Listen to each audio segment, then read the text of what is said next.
వచ్చింది. ఎన్నో వార్డు? 7వ వార్డు. మీ సమస్య ఏందమ్మా? మా కరెంట్ ప్రాబ్లం సార్, కొంచెం ఇది ఎక్కువ తక్కువ రావడం నుంచి మాకు సుమారు చాలా దినాలు అయింది. ఎవరు చెప్పిన ఎవరు పట్టించుకోవడం లేదు. ఎన్ని దినాల నుంచి ఉందమ్మా అది? సుమారు 7-8 ఏళ్ళకి జాస్తి అయింది. 7-8 ఏళ్ళైందా? దీనిపై ఎవరికైనా అధికారులకు చెప్పినారా మీరు? చెప్పొచ్చినారు సార్, పిల్లోడే మాకు చెప్పొచ్చేది. అవులే, వాళ్ళు ఏమన్నారు? వస్తామన్నారు, వచ్చి అంతే. అవులే అంటేస్తున్నారా, వస్తామంటారు, వచ్చి లేరు అంతే. ఎప్పుడు చెప్పొచ్చినా కానీ మాకు కరెంట్ ప్రాబ్లం వస్తుంది. మీరు సార్ వాళ్ళకి అర్జీలు ఇచ్చినారా? ఏమన్నా ఏం అర్జీలు ఇచ్చినారు? ఈ పిల్లోడే మాకు అంత ఇచ్చేది చేసేదంతా. వచ్చి చూసుకుపోయినారంట. వచ్చి చూసిపోయినారు అంతే. ఏం చెప్పినారు మీకు? అప్పుడు మీరు ఉన్నారా లేనప్పుడు వచ్చినారా వాళ్ళు? మనం లేని ఉంటున్నారా లేదు, పెట్టించుకొని చేస్తామని పోయినారు అంతవరకు. చిన్న బల్బులు ఊకపోతాయి. నేను సారకి సందు లేకుండా తెచ్చుకోవాలి, అదే పనిగా. మా కరెంట్ ప్రాబ్లం ఎక్కువ ఉంది. కొంచెం వోల్టేజ్ తక్కువ ఉందంటారు. వోల్టేజ్ తక్కువ, దానివల్ల తక్కువనే. పొద్దున పూట కూడా సరిగా ఉండడం లేదు ఎప్పుడు. నేను అంతే, ఇంకేం లేదు.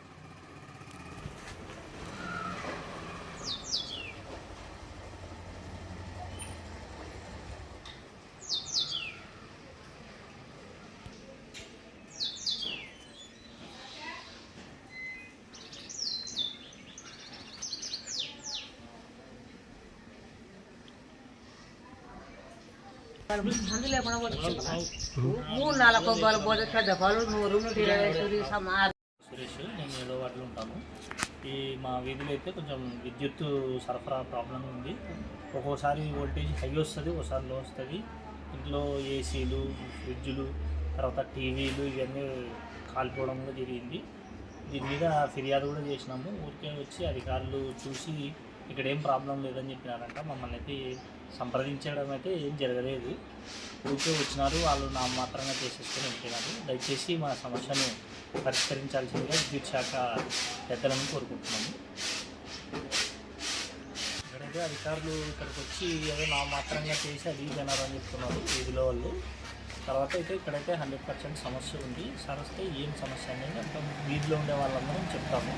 మరొకసారి మా కోసం దయచేసి ఉన్నతాధికారులు వచ్చి సమస్య ఏంటి అంటే అందరికీ తెలుసుకుంటే బాగుంటుంది. దయచేసి మా ఈ సమస్యను పరిష్కరించాల్సిందిగా కోరుకుంటున్నాము. చెప్పమ్మా.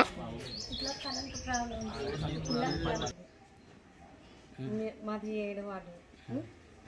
మాకు ఇంటి దగ్గర వసతి సరిగా లేదు. కరెంటు తీగలు ఉన్నాయి. చిన్న పిల్లలు ఉన్నారు. చాలా ఇబ్బందిగా ఉంది. చెప్పమ్మా. కరెంటు గోడలు ముట్టుకుంటే షాకేస్తుంది. కరెంటు తీగలు ఇంకా చిన్న పిల్లలు ఉన్నారు. ఇంట్లో ముసలి ఉన్నారు, వాళ్ళకు కూడా ప్రాబ్లం ఏంది. ఇంట్లో గోడలు పట్టుకుంటే కరెంట్ వస్తుంది మాకని చెప్పు. ఇంట్లో పెద్దవాళ్ళు ఉన్నారు, వాళ్ళకి కొద్దిగా సమస్య. ఇంటికి మొత్తం గోడ కరెంట్ వస్తుంది, గోడకి షాకేస్తుంది. ఇంకా ఇబ్బంది పైన ఉన్నంటే మాకు భయం అవుతుంది. రాజేంద్ర, మాది 7వ వార్డు. మాది కరెంటు సమస్య చాలా ప్రాబ్లం ఉంది. ఇట్లా మా ఇంట్లో పెద్దవాళ్ళకు చిన్నపిల్లలు ఉంటున్నాం, ప్రాణాలు అరచేసుకొని బతున్నాం మేము. మాకు ఇంట్లో కరెంటు మొత్తం స్ప్రెడ్ అయ్యి మా వాటిలో ఓల్టేజ్ సమస్య చాలా ఎక్కువ ఉంది. మాకు ఈ ప్రాబ్లం క్లియర్ చేస్తారని అధికారులను దేవించి కోరుకుంటున్నాము. ఎన్ని రోజుల నుంచి మీకు సమస్య? మాకు దాదాపు 7-8 నెలల నుంచి చాలా ఎక్కువైంది. అందులో ఇక్కడ ఇండ్లు ఎక్కువ కనెక్షన్లు ఎక్కువైనాయి. అందులో ఓల్టేజ్ సమస్య చాలా ప్రాబ్లం. అందులో అమ్మవార్సలు ఉంది, ఇట్లా పిండి గిర్ని ఉంది. ఇక్కడ అక్కడ ఎప్పుడెక్కడ ఆన్ చేసినప్పుడు మాకు ఇంట్లో ఇట్లా లైట్లు ఎగిరిపోవడం, టీవీలు పోవడం, ఫ్రిడ్జ్లు ఎగిరిపోవడం చాలా ప్రాబ్లం అయిపోయింది. మాకు ఈ సమస్య పరిష్కరించాలని కోరుతున్నాం. ఈ సమస్యపై ఎవరికైనా ఫిర్యాదు చేశారా మీరు?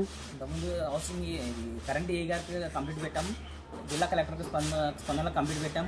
వాళ్ళు చేస్తామని మాతో సంతకం పెట్టించుకొని ఇంతవరకు ప్రాబ్లం చేస్తామని పై కూడా పంపించారు. ఇంతవరకు క్లియర్ చేయడంలే. ఇప్పుడు ఇంట్లో కనెక్షన్లు పెరిగినాయి, విద్యుత్ అవసరాలు పెరిగినాయి కాబట్టి ఓల్టేజ్ ప్రాబ్లం ఏంది, దీన్ని పరిష్కరించాలని కోరుతున్నాము.